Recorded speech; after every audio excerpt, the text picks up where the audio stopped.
The Denver Broncos are expected to sign a 3-year deal worth $35 million.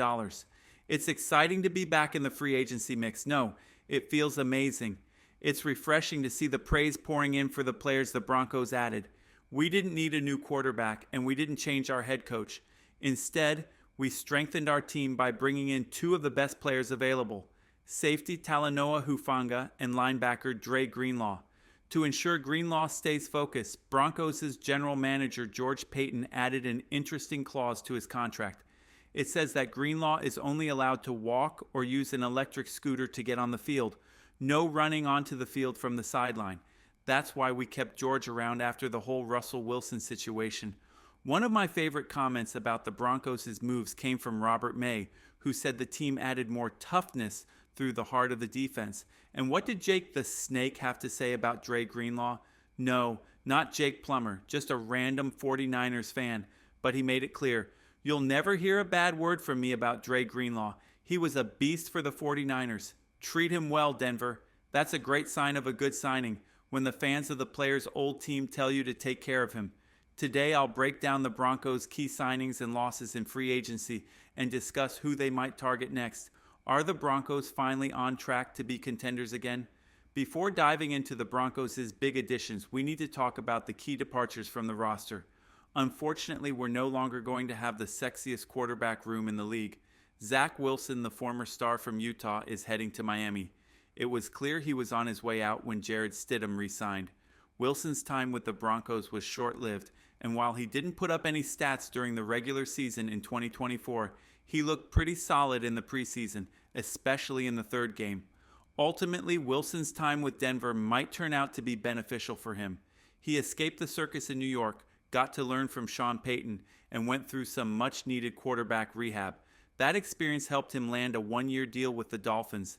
Let's be honest, the quarterback situation isn't exactly a picture of perfect health right now. But if there's a place where he could get a shot at possibly starting, Miami might just be that opportunity. Jarrett Stidham mentioned that this is the best quarterback room he's ever been a part of, so as a Broncos fan, I'm ready to welcome the next rehab project, and I promise I'll handle this one better than I did when we signed Zach Wilson. Go Broncos country, let's ride. As a Broncos fan, I'm mentally preparing myself for what's ahead. A lot can change in a year, right? Now, on to some roster changes. Running back Javonte Williams has signed with the Dallas Cowboys on a 1-year deal worth $3 million. I'm happy for Javonte because he's a solid running back who can catch passes and pass protect. Unfortunately, he hasn't quite been the same since his knee injury in 2022. That was a tough year for everyone involved. I hope Javonte can regain some of his old form, but honestly, as a Broncos fan, I won't lose any sleep over this move. Denver will likely add to the backfield, whether it's through the second wave of free agency or early in the draft, or maybe even both. Another loss for the Broncos is linebacker Cody Barton, who joined the Tennessee Titans on a 3-year deal worth $21 million. Barton was a huge asset last season after Alex Singleton went down with a torn ACL. He played in all 17 games, picked off 2 passes, and racked up 106 tackles. He even won AFC Defensive Player of the Week after that big Thursday night win over the Saints. It never felt like there was a drop-off when Barton became the starter in Week 4. So good for him, and the Titans got a solid player for their defense. Finally, punter Riley Dixon left for Tampa Bay. Dixon ranked 10th in net average and 15th in the percentage of punts landing inside the 20-yard line. He's a good punter, but let's be real, he's not one of the best. I describe his performance as pretty average. That said, I'll always remember that fake punt he completed in the playoffs, even if it didn't really mean much. But hey, no one's losing sleep over the punter, right? When it comes to the Broncos' defense, finding a punter who can consistently pin opposing offenses deep or flip the field on the road would be a huge asset. Maybe it's time to bring in local legend Ryan Stonehouse. They say people in glass houses shouldn't throw stones, but punters living in stone houses, watch out, they'll hit you with those rocks. But let's focus on the defense because it definitely improved last season. The Broncos finished 3rd in points allowed per game, giving up just 18.3 points. That was right between the Chargers, who were number 1, and the Chiefs. Denver also ranked 3rd in rushing yards allowed per game, which was the best in the AFC West, and 7th in total yards allowed per game. They led the league in sacks with 63. Overall, the defense took care of bad teams and kept Denver in games against better teams, though they did struggle against some of the league's top offenses. Regardless, the defense was a strength that gave the offense time to grow, and with George Paton and Sean Payton at the helm, they made it even better with two key moves. There's a real chance the Broncos' defense could be top 3 across all the major categories, and it starts with safety Talanoa Hufanga. The Broncos found themselves a beast at safety, signing the former 49er to a 3-year, $45 million deal. Hufanga has missed 17 games over the past 2 seasons due to injury, but in his last fully healthy season in 2022, he picked off 4 passes, recorded 2 sacks, and was named a first-team All-Pro. In 2023, despite playing just 10 games, he had 3 interceptions and 52 tackles before tearing his ACL. If he stays healthy, Hufanga gives the Broncos' defense a level of aggression, an edge they didn't quite have last year. Denver's defense had a lot going for it, but they were missing that true enforcer at the second level. Hufanga is that enforcer. He plays with the same intensity and instincts as his mentor, Troy Polamalu. He's aggressive, always around the ball, and let's not forget, the man has some serious hair. Those luscious flowing locks are a sight to behold. If not for his injury history, he would have made a lot more money this offseason. A 3-year, $45 million deal with $20 million guaranteed is a steal for the Broncos if he can stay healthy.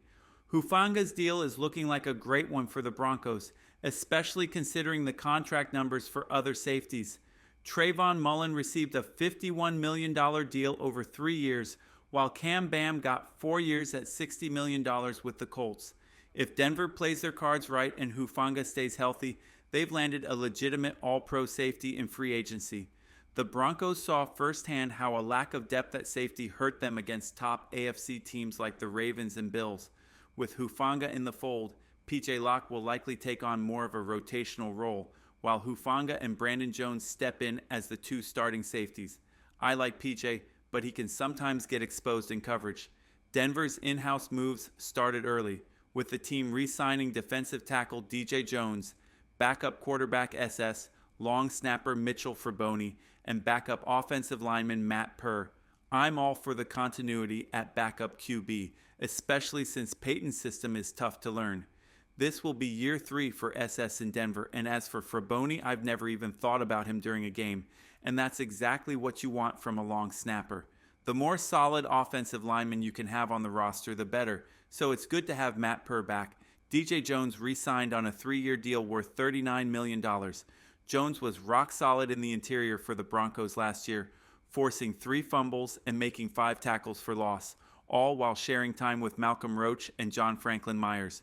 The Broncos made a smart move bringing him back. Remember, the Eagles showed us in the Super Bowl that you can never have too many good defensive linemen, especially when you're trying to beat the Chiefs.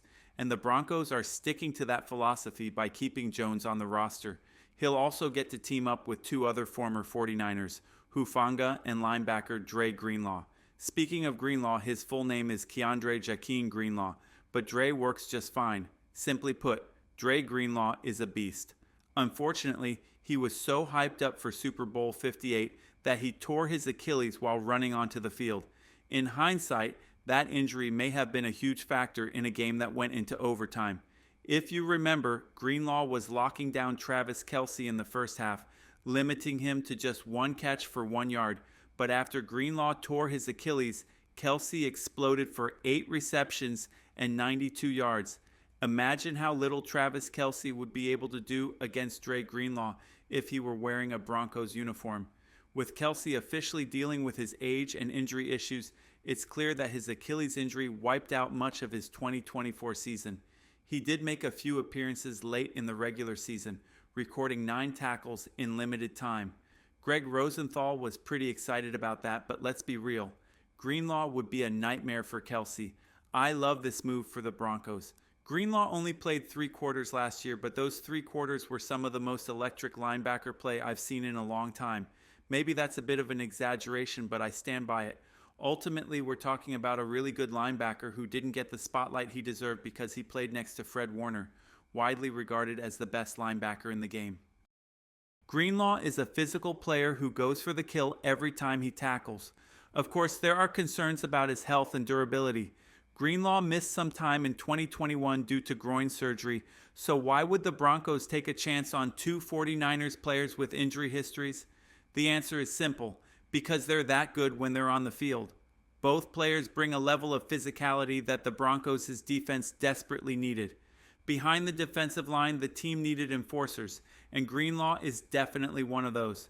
Dre Greenlaw is also excellent in coverage, something Denver hasn't had at linebacker since Danny Trevathan and Brandon Marshall. Even when Alex Singleton is healthy, coverage isn't really his strength. Another reason the Broncos are willing to take a chance on these guys is that since Sean Payton arrived in 2023, the team has been much healthier.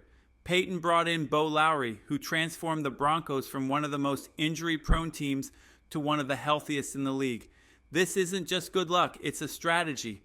While bad injury luck can strike any team, having someone smart in charge of health and performance who integrates strength training and recovery can keep players on the field and help reduce injuries. With the Broncos focusing on player health and recovery, there's no guarantee that Dre Greenlaw and Talanoa Hufanga will stay injury-free, but Denver offers them one of the best chances for staying healthy. If both players remain on the field, we're talking about the third best scoring defense from last year getting even better. They're joining a group of teammates who won't hesitate to defend each other. They're enforcers. I expect the Broncos to make a couple more moves in the second wave of free agency. Ideally, they'll sign someone like Evan Engram or trade for Dallas Goedert to give them a true pass-catching tight end. As for running backs, there are some interesting options available, like Cam Akers, Rico Dowdle, or even J.K. Dobbins. Heck, even Raheem Mostert could be a possibility. Mostert might be the oldest running back on the list, but he could still be the fastest available. Cam Akers had a couple of flashes with the Rams last season and is still just 25. None of these players might be the long-term answer, but they'd all be solid additions while the Broncos figure out what they can do in the draft. But for now, let's just enjoy the fact that the Broncos have one of the best defenses in the NFL and possibly one of the best ever.